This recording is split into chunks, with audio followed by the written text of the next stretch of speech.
Don का इंतजार तो 11 मुल्कों की पुलिस कर रही है, लेकिन सोनिया, एक बात समझ लो, डॉन को पकड़ना मुश्किल ही नहीं, नामुमकिन है। जब तक बैठने को न कहा जाए, शराफत से खड़े रहो। ये पुलिस स्टेशन है, तुम्हारे बाप का घर नहीं। आज जिंदगी में पहली बार शेर खां की शेर से टक्कर हुई है। मैं आ गया हूं तेजा। हेलो। उस दिलों की तरह मैं पीछे से हमला नहीं करता तेजा। मैं तुम्हें ये बताने आया हूं कि मैं तुम्हें खत्म कर दूंगा। आदर, आदाब, अभिनंदन, आभार। मैं विनीत चौधरी एक बार फिर से बिग बी टॉकीज में आप सभी का स्वागत करता हूं और आज मैं आपसे बात करूंगा मई 1973 में आई एक ऐसी फिल्म के बारे में जिसने भारतीय सिनेमा की तस्वीर बदल के रख दी। यहां से शुरुआत हुई भारतीय सिनेमा में एक्शन और इमोशंस के ताने बाने में बुनी हुई फिल्मों की और अंत हुआ प्यार मोहब्बत वाली फिल्मों का। दर्शकों ने भी हाथों हाथ इस चेंज को स्वीकार किया और पहले पर्दे पर यहां से शुरुआत हुई अमिताभ बच्चन साहब की हुकूमत की।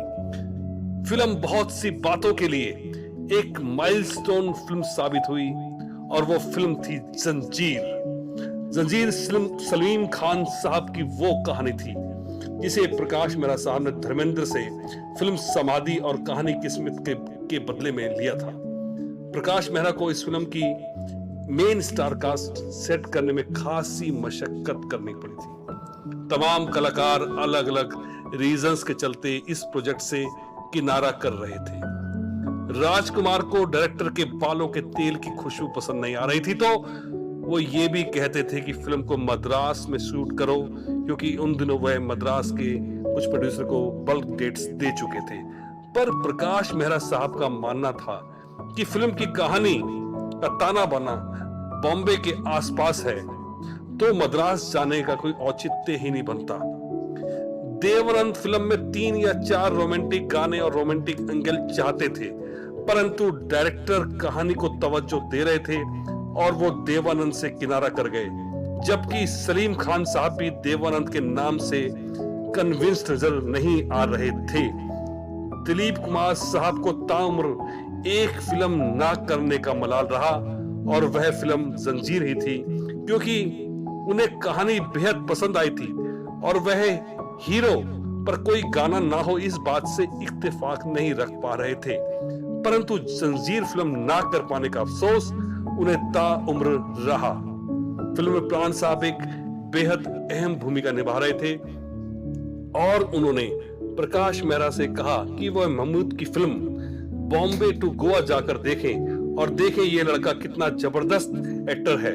और प्रकाश मेहरा पहुंच के सिनेमा और बॉम्बे टू गोवा के कुछ फाइट सीक्वेंस देखते ही उन्हें मालूम पड़ गया कि यही है वह लड़का जो उनका हीरो है, उनका सही विजय खन्ना है।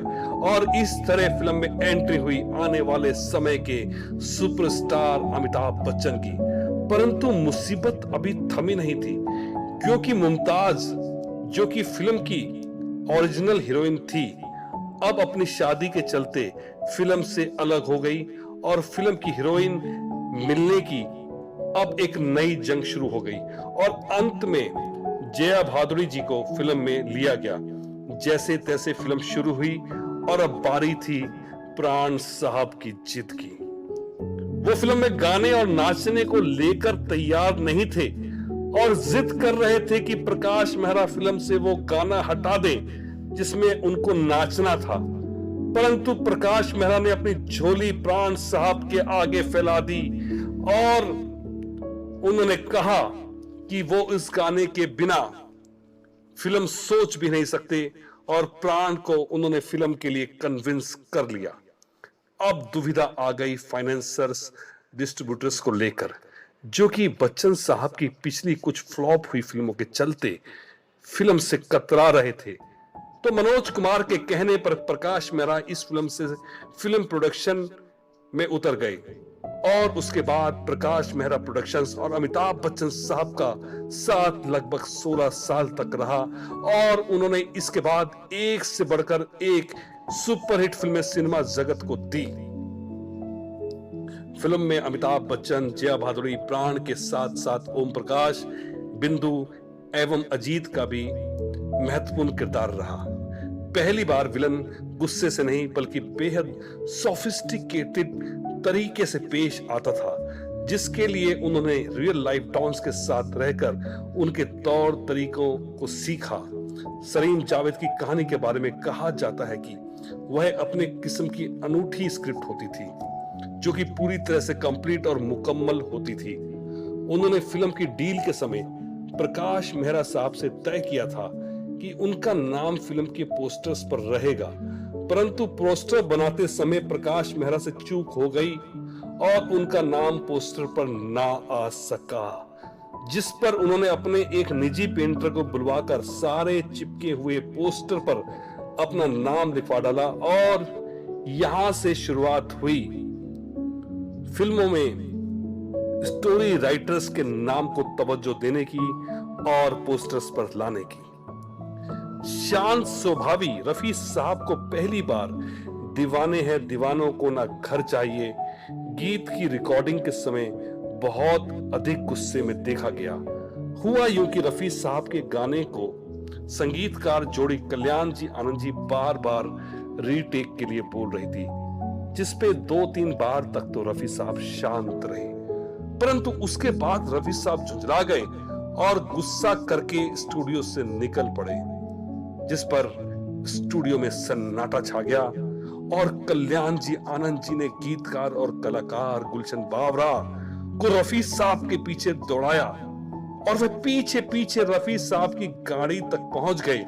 अंत में रफी साहब ने गुलशन बावरा से जब सुना कि उनका ये गीत खुद गुलशन बावरा पर पिक्चराइज किया जाएगा तो रफी साहब सारा माजरा समझ गए और गुलशन बावरा को बोले चल अब की बार रिकॉर्डिंग बढ़िया होगी, और वे अंदर गए और गाना एक टेक में ही हो गया। असल में रफी साहब समझ रहे थे कि गाना अमित जी पर पिक्चराइज होगा और उनका स्टाइल इसलिए गुलशन बावरा के ऊपर सूट नहीं करने वाला आ रहा था, जिससे कल्याण जी आनंद जी सहमत नहीं हो पा रहे थे।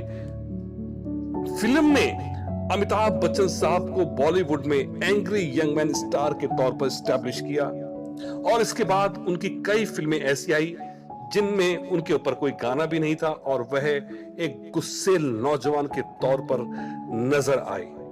फिल्म ने सफलता के नए झंडे गाड़ दिए।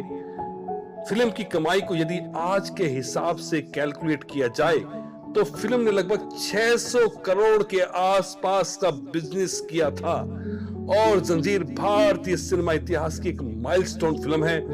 फिल्म को बनाने में लगभग 120 करोड़ की लागत आई थी और फिल्म बहुत बड़ी हिट साबित हुई थी।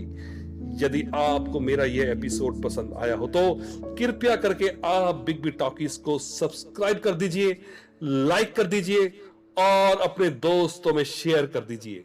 मेरा आपसे यह वादा है, इसी प्रकार से मैं आपको भविष्य में भी रोमांचित करता रहूंगा और इन्हीं शब्दों के साथ मैं आपसे इजाजत लेता हूं। जय बच्चन। अब न तो वर्दी है न कुर्सी और ना ही मैं ड्यूटी पर हूं। इलाका तुम्हारा है और मैं अकेला हूं।